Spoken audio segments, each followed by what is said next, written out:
Bonjour à tous, aujourd'hui on continue l'étude du traité Brachot, donc nous sommes à la 5e Mishnah du 4e chapitre, on commence. Là on va être dans des situations classiques pour l'époque et beaucoup moins pour aujourd'hui, mais c'est toujours intéressant de voir comment les gens se déplaçaient. Donc là on est à peu près il y a 2000 ans, toujours intéressant. Hier Rechev al-Chamor, le type il était sur son âne au moment de faire l'amida, ça y est, Netzachama, le type il est sur son âne, qu'est-ce qu'il fait? Ired, il descend de son âne. Veimono yachol lered, s'il ne peut pas descendre de l'âne, pour X raisons. Yahazir et panav, au moins il devra tourner sa tête. Tourner sa tête, on va voir vers où? Vers le temple de Jérusalem, c'est évident.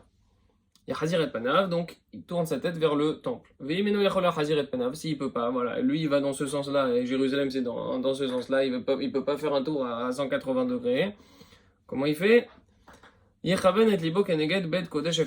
Au moins qu'il dirige son cœur en direction du Saint des Saints. Fin de la Mishnah. Voyons ce que dit le Barthénois. Donc, donc il était sur l'âne, il doit descendre.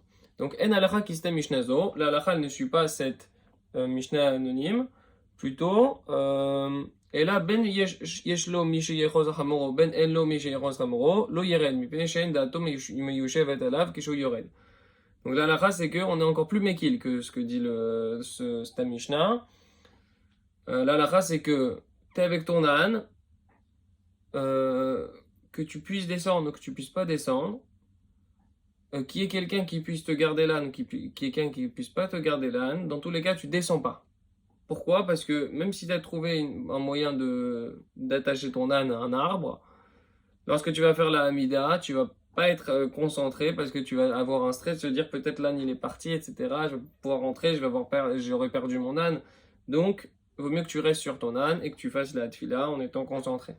Donc on voit ici qu'en fait il y avait deux choses qui sont en jeu. Est-ce qu'il vaut mieux être en direction de Jérusalem et même être debout au risque de ne pas pouvoir bien se concentrer, ou plutôt se concentrer mais respecter les règles classiques de la halakha, de la tfila, de comment on est physiquement. Donc c'est quoi qui prime en ce qui concerne la tfila? C'est le physique ou c'est le mental? C'est le mental, et non pas les mentales. Excellent. Donc il y a Khazir et Panav, il devra tourner son visage, les Tzad Yerushalayim en direction de Jérusalem, comme on l'a dit, chez Neymar, comme il est écrit, ils